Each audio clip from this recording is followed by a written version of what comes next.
닭날개 있죠. 닭날개를 가지고 여기다 이렇게 구워가지고요. 이 조림장에다만 졸여내도 정말 맛있는데요. 외국에, 저는 시드니에서 생활을 했는데, 5불만 주게 되면 밥하고 그 닭날개를 갖다가 대여섯 개를 주더라고요. 그런데 그때 막 맛있게 달링하바에서 먹었던 기억이 나는데요. 자, 이렇게 이제 졸여졌으면요.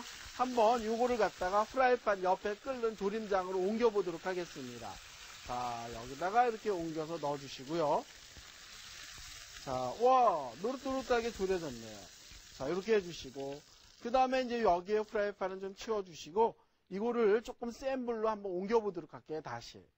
네, 제가 자꾸 프라이팬을 옮기니까 혼선이 올 것 같아요. 자, 여기에 이렇게 올려놔 주시고요. 여기다 넣는 게 뭐냐면, 이때 통마늘을 넣어주는 거예요. 통마늘을 여기다가 이렇게 넣어주시고요.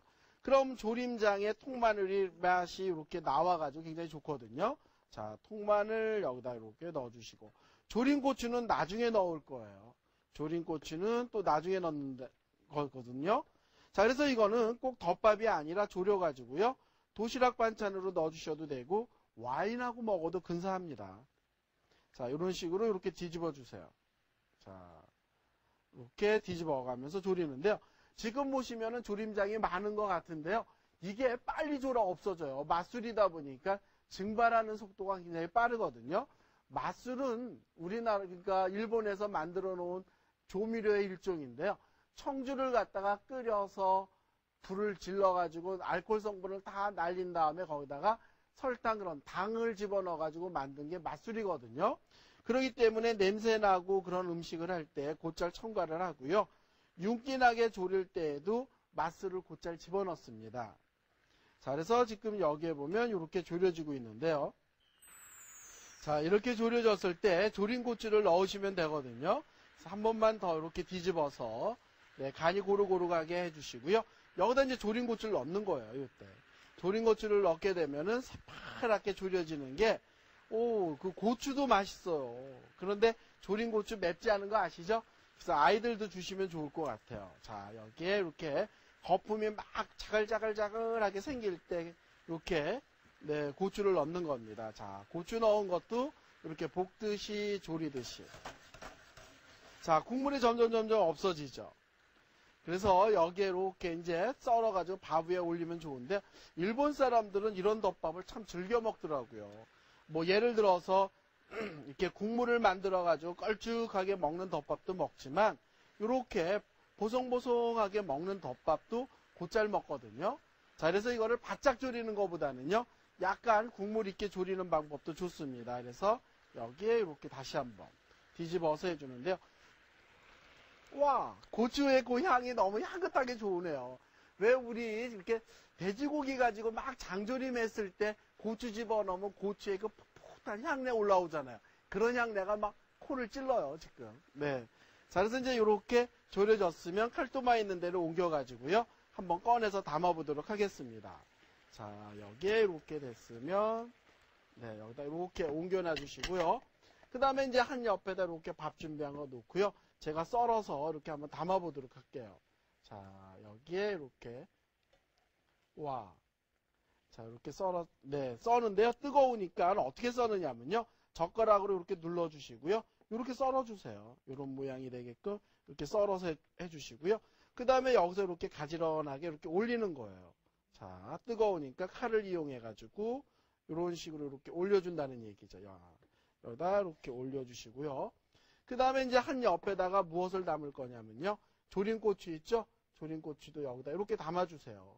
그래서 닭구이하고 밥하고 먹다가 조금 느끼한 것 같으면 조림고추 하나를 이렇게 먹어도 좋고요. 그 다음에 그 옆에다가 마늘도 이렇게 올려주는 거예요. 근데 마늘을 여기다 충분히 다 졸여서 그 마늘 특유의 냄새가 다 빠졌거든요. 그래서 굉장히 좋습니다. 자, 여기다 마늘 올려주시고. 그 다음에 조림장을 갖다가 조금만 이렇게 닭구이에다 이렇게 올려주시게 되면요. 조림장이 밥 사이로 이렇게 흘러서 괜찮거든요. 자, 이런 식으로 해서 닭구이 덮밥을 저는 완성을 했는데요. 마음에 드시죠? 그래서 이거는 도시락에 넣어주셔도 좋고요. 아니면 아이들 이렇게 점심에 해주세요. 아이들 요새 뭐 프라이드 치킨 사달라고 많이 조르잖아요. 그럴 때 해주면 좋을 것 같습니다.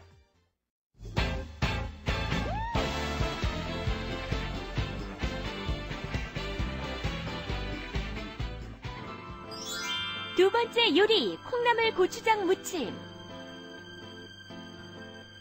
콩나물 200g, 미나리 100g, 양념에 들어갈 고추장 4큰술, 참기름 1큰술, 설탕 1작은술, 고운 고춧가루 2작은술, 다진 파 1큰술, 다진 마늘 2분의 1큰술, 깨소금 1큰술 준비해 주시면 됩니다.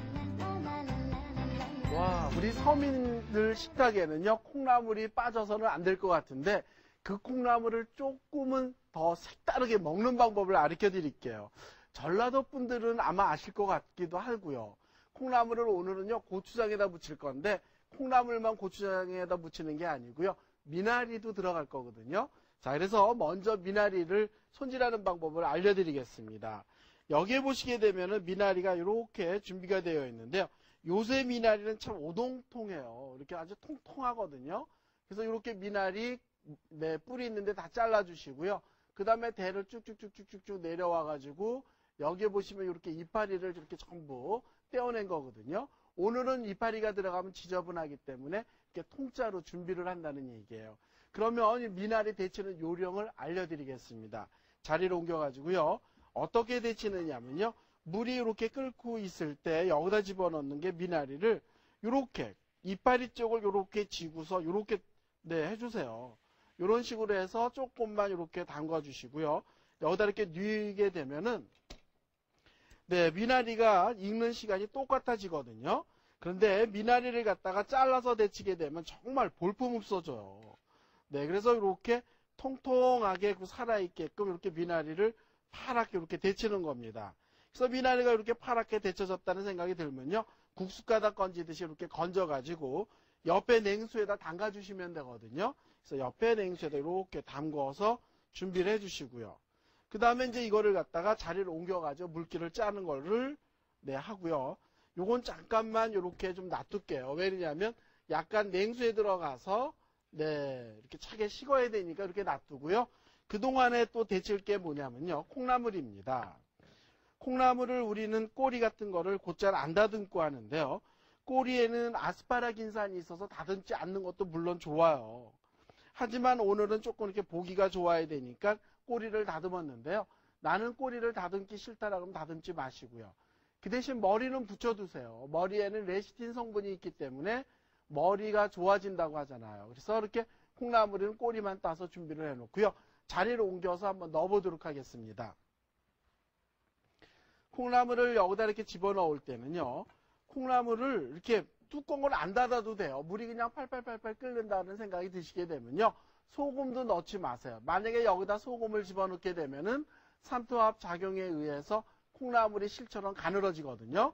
그래서 물이 막 끓는다 그러면 여기다 콩나물을 넣어주는 거예요. 이렇게 콩나물을 넣어서 이렇게 데쳐주시는데요. 너무 푹 익힐 필요도 없어요. 콩나물이 지금 여기에 보면 이렇게 탁한데 익으면 투명해지거든요. 그래서 요게 조금 익는 동안에 저는 미나리를 수분을 한번 짜서 썰어보도록 하겠습니다. 그래서 미나리를 어떻게 써느냐면요. 자, 미나리가 다 차게 식었어요. 미나리를요, 이렇게 지세요. 이렇게 가지런하게 이렇게 지신 다음에 여기에서 이렇게 꼭 눌러주시는 거예요. 이렇게 눌러서 미나리를 짜주게 되면요. 미나리의 형체가 그대로 살아있죠. 이렇게 묻힌 나물은요. 나중에 묻히고 나서 그 미나리를 이렇게 보게 되면요.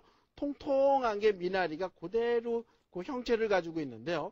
미나리를 잘라서 삶아서 물에 헹궈가지고 꼭 짜서 넣은 미나리는요.